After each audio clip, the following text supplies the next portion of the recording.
Central वक्फ council Delhi के मेंबरान ने बरोज़ मंगल 28 जुलाई को तेलंगाना वक्फ बोर्ड का दौरा किया।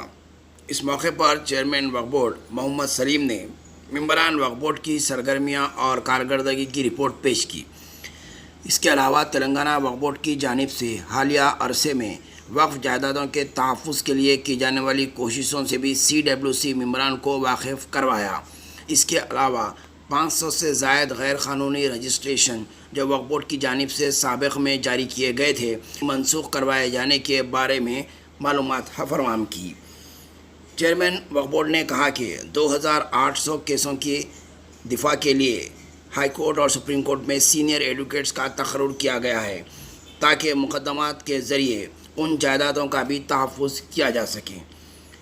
इस मौके पर 2016 से सेंट्रल वक्फ बोर्ड को दिए जाने वाले 1% की रियासती वक्फ बोर्ड की रकम की अदायगी जो बाकी थी उसका अदायगी के तौर पे एक हिस्से के तौर पे एक मुश्त रकम 7 लाख रुपये का चेक भी CWC मेंबरान के हवाले किया गया। इसके अलावा सेंट्रल वक्फ बोर्ड की जानिब से दिए जाने वाली रकम जो हर रियासती वक्फ बोर्ड को दी जाती है उसमें से जो रकम इस्तेमाल नहीं हुई थी तेलंगाना वक्फ बोर्ड ने उस रकम की वापसी भी चेक के ज़रिए सेंट्रल वक्फ बोर्ड कमेटी के हवाले की।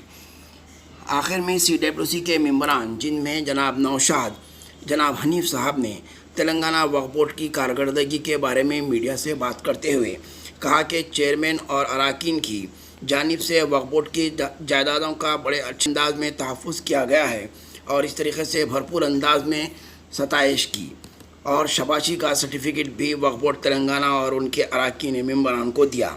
ऐसा लगा कि इस इजलास में नशिस्तन, गुफ्तन, खुर्दन और बर्खास्तन जैसा माहौल नज़र आया, जबकि रियासत में 3 मसाजिद शहीद कर दिए गए जिनमें सेक्रेटरीट की 2 अहम मसाजिद के अलावा आशुरखाना भी शहीद किया गया।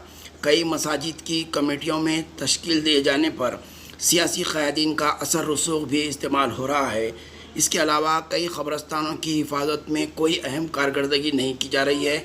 आए दिन इस ताल्लुक़ से जो है शिकायतें वक्फ बोर्ड पर आती हैं।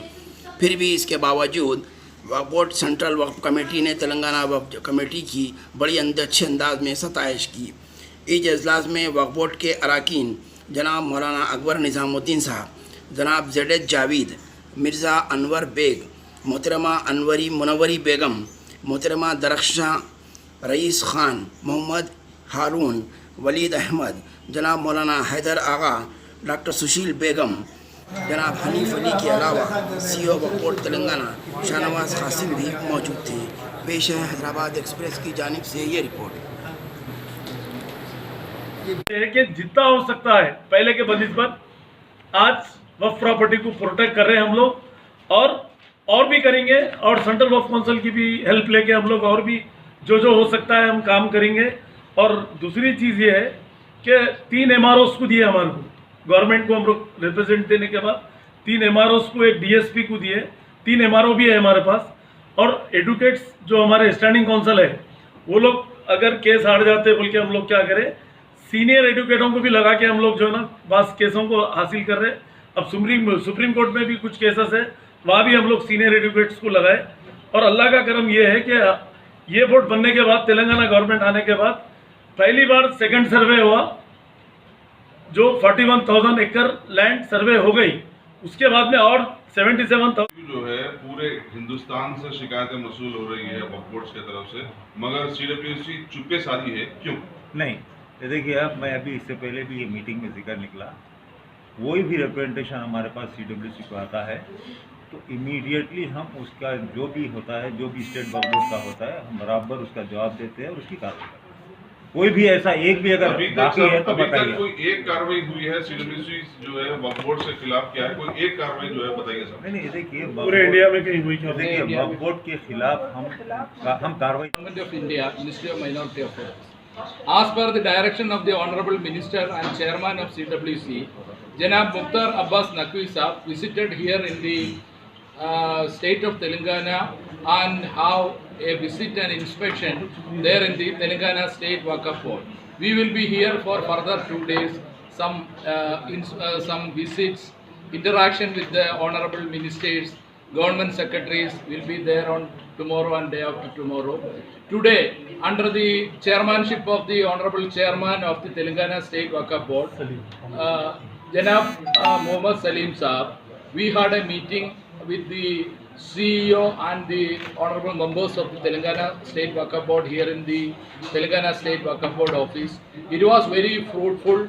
They have placed different issues regarding the management, betterment, development of Waqf properties in the state of Telangana before us, and they invited our attention and requested our cooperation and better involvement, and they have described various initiatives being taken by this board for recapturing and recovering the Waqf properties grabbed from different areas.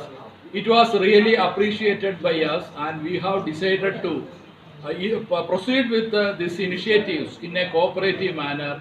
The honorable members, especially the honorable chairman of the Waqf Development Committee, the honorable chairperson of the Education and Women Empowerment Committee, the senior member of the Central Waqf Council from Hyderabad, Mr. Hanif Ali Saab, and the Mr. Qari Mohammad Harun Saab, Sahiba Dr. Darshan Andrabi Madam, all are here, and it was very fruitful.